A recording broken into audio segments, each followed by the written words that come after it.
Mbote pasteur. Ah, Mbote Ndeko. Pour se présenter.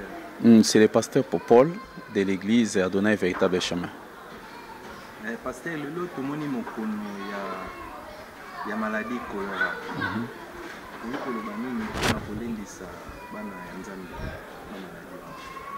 Maladie à coronavirus topo ba obenga COVID-19 et surprendre biso d'abord na mokili parce que ça a commencé na Chine notamment la fin de l'année passée et zaki loko ali seki bandi ko gagner du terrain na ba continent mususu na ba mboka mususu kino lelo est paralysé monde entier l'église tozo sangana te ba misala bat baso kenete be économie ya mboka ekwei même ba mboka oyo ya be économie ya makasi ekwei donc eza pandémie moko penza oyo ye koningisa mokili makasi et loko truki koloba pa na bato ezali et loko liboso ezali kozala prudent il a que kotosa ba geste barrière parce que la prudence même Jésus nous l'a enseigné tous à la prudence qui soyez prudent comme les serpents donc tous à la prudence na kotosa ba geste barrière oyo OMS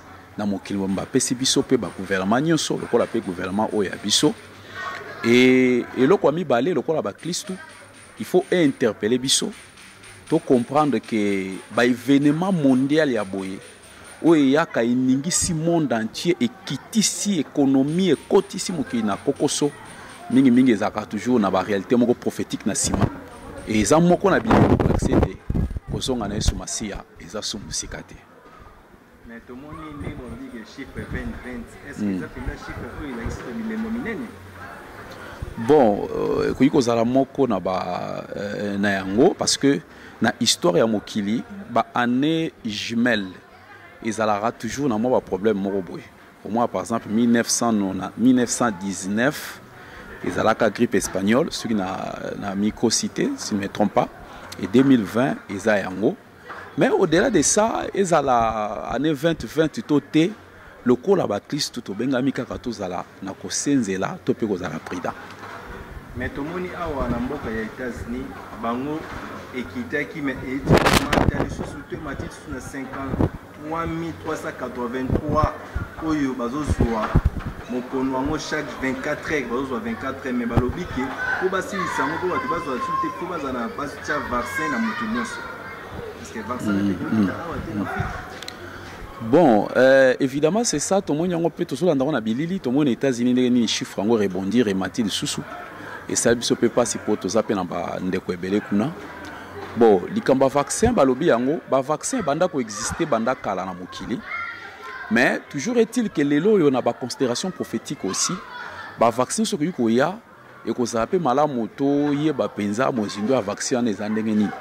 Pour mokizo qui na tango suka to moni ampleur likamba vaccin yango ezui to moni na côté Europe ndenge nini ba ngai ko sala ba exigence mususu que non mutu ava kota pona zo vaccin et consort alors eza malamu toujours na ndenge na lobaki ya kozala prudent biso pe ba na nzambe to senzela to yeba eloko nini oyo kola niko talisa biso na sima ya ba vaccin lokola wana mais wana ezobangisa presque ba na nzambe wana eza ba symbole ya marque.